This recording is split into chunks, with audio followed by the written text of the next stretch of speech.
Hey guys, and welcome back to this channel. In this video I'll be showing you guys how you can reset frequently used emojis on your iPhone. Now you can use a bunch of emojis and it's just going to show up differently here, but it's just going to take a long time. So go to your settings tab and you are going to select the general section. Can't say that properly.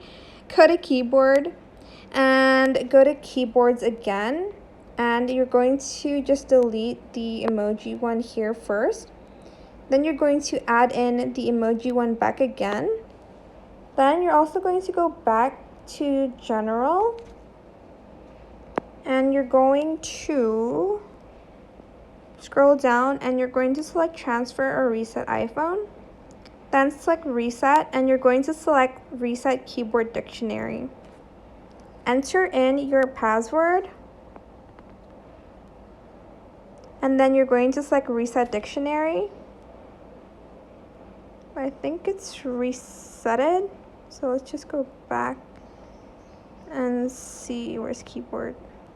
Okay, and let's go back to notes and see if it has changed. I'm just going to select emojis.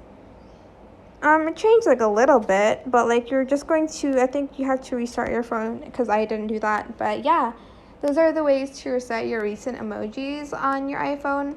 Hope this tutorial was helpful for you guys. Don't forget to like, comment, share. Also subscribe to this channel if you haven't done that already. If you have any more questions about this video, leave it in the comment section down below. I'll try my best to answer them all for you guys. And if you found this video helpful, please click the thanks button as well. That is it. Thank you so much for watching. Bye.